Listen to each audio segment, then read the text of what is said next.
Charleston Claunch, Jonnivius Smith, and Primo Spears. Coach, could you go ahead and get us started talking about tonight's game against the Memphis Tigers? Yeah, just a great battle. First of all, congratulations to, Memphis. I do think they maybe clinched a share tonight. The regular season title. It's a great accomplishment. Coach Hardaway's done a great job, and obviously, so just to them and their fan base, congrats. I'm extremely proud of our guys, and we should, again. I think what's great is I think every person in our program feels there's a little more we could have done, and that's a good feeling when you battle a team that is, regarded as Memphis is, and we're right there. Just a couple of shots there at the end. One of those goes in, and we're sitting here feeling so different. That's what's funny about basketball, and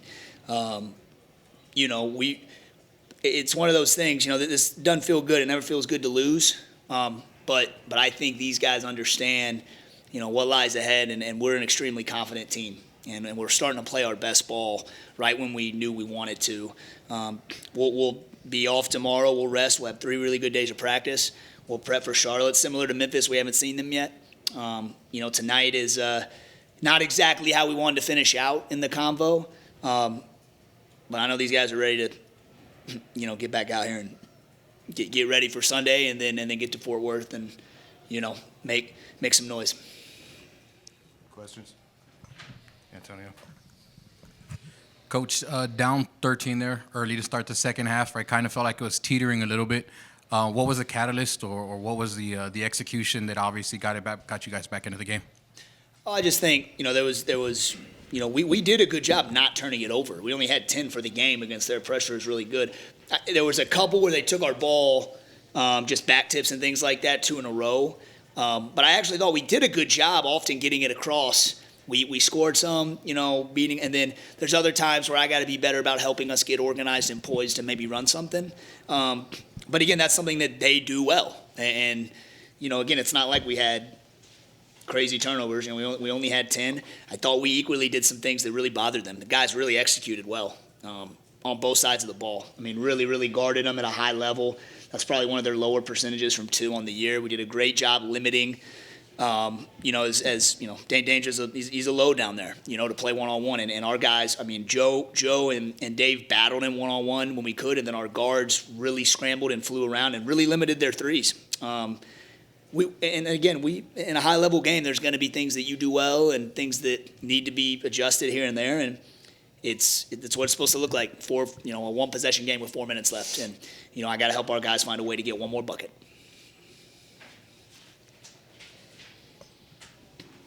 Great. Primo, what do you take from this game? Maybe some confidence heading into the AAC tournament. What does it mean to you to be able to hang with a team like Memphis and push them late?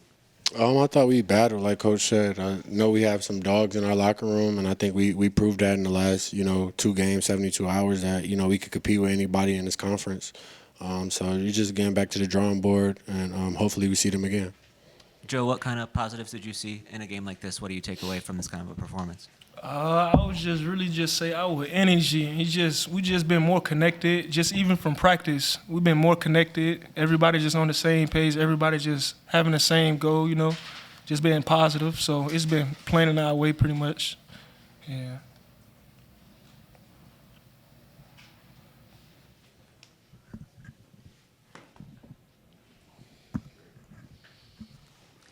Primo, I wanted to ask you about the way, Memphis obviously was focusing on, trying to run y'all off the three-point line. How do you think, was that surprising that they came out that far on y'all? It seemed like they were really pressuring y'all as soon as you got across half court there. Yeah, well, given the night we just had versus Rice, I thought that was expected.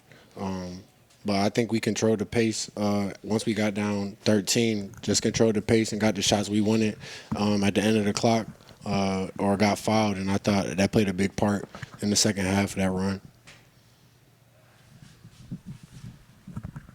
Primo, was there anything you saw that was missing down the stretch when you guys needed that one more bucket to try to tie or take the lead late? No, not at all. I thought we took shots that we just made on Sunday.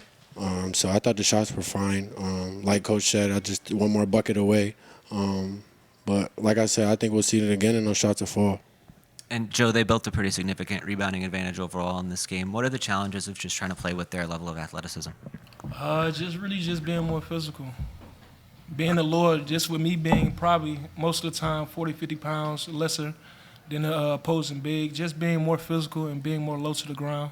Yeah. And if Joe doesn't probably get the credit he deserves as a rebounder, and just, we've had injuries, we've had other stuff go on with our team where Joe has had to, on nights where, we'd like to play him some next to Dave, and then there's foul trouble on top of that. So now there's times Joe's giving up 50 or 60 pounds down there, and he's just battling every night, doesn't complain about it. It is what it is. He accepts the challenge, and he's played so well over these last, you see, and that's the other thing about him is when he is maybe guarding bigger guys, they also struggle to guard him. He's able to get to his pick and pop. He's able to drive it and score and score down low.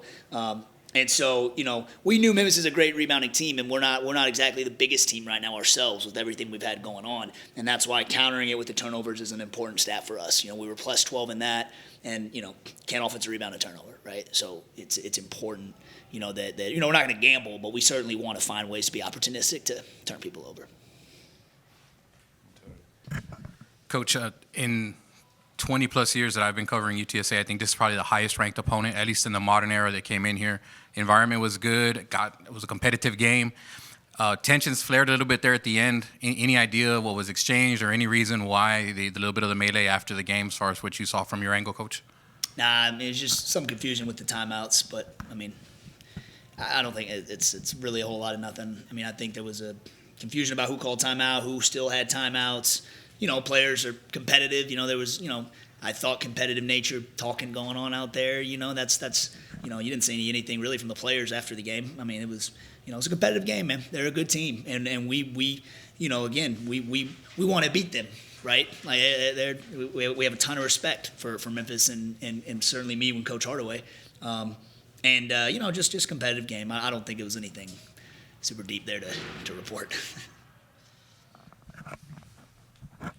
Coach, in the big picture, when you look at a program like Memphis, what they have in terms of resources and history and fanfare, what does it take for UTSA to be able to compete with them year after year? Well, listen, I've never worked at Memphis, so I'm not going to necessarily sit and comment on what they have or don't have. They're an incredible program in the past. They certainly have a long history. I'm focused on doing what we're going to do here at UTSA, and clearly we're heading in the direction we need to. I think anyone who's been around and watched these guys and how close we've been in a lot of games this year knows how close this team is. And so, that's I focus on our team and our program and trying to get more young men like these, that, are going to come in and work and just understand what it takes to win and build at a place where, we're trying to build something and that takes, sacrifice. And these older guys have done that, for months.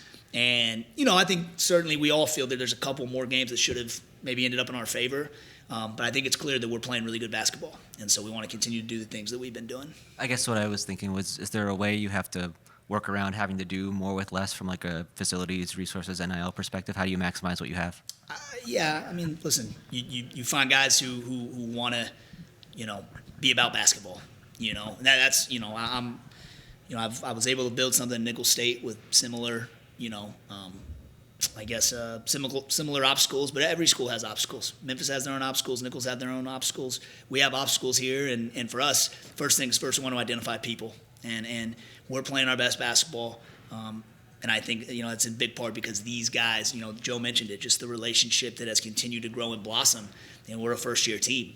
And it's, somebody just said it to me a minute ago, man, I wish we could have all these dudes back, but that's this, that's this day and age in college basketball.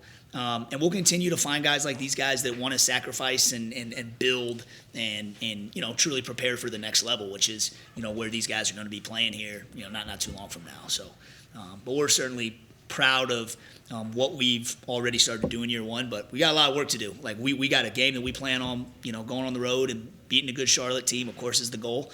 And then, we've got a couple games to win at Fort Worth, no doubt about it. Coach, moving forward, do you know if you'll have Raekwon for the next game and then for the tournament? Yeah, he's on a personal leave right now. I'll touch base, Jerry, with you more about that here in a couple of days, and we'll keep you updated. What is it, just a follow-up to that, you know, there's been a lot of times that we come up here after the game, and y'all have played a great competitive ball game out there, but you're missing a key guy like Raekwon tonight. You know, it's happened a few other times this year. Coach, how have you been able to sustain a really good competitive edge out there when you've got things like that going? You know you have to make adjustments when somebody's out like that. How have y'all been able to do that? It seems like game after game you find a good flow out there, even though one of your key guys is out. Well, it's these guys. It's these guys' commitment to work and their maturity and their character. And listen, we have a really good team. And so when someone is out, these guys are capable. You know, it's when like you said, we've had different games throughout the course of the year where different guys have been out, and we've stepped up. You know, and that's a testament to these guys, just commitment to work and belief in each other. And certainly, yeah, I mean, you want it always to, be 100% and all that, but that's just not realistic either in college basketball, right? There's going to be injuries, there's going to be different things, and these guys have just continued to show up and work every single day, even through that losing streak.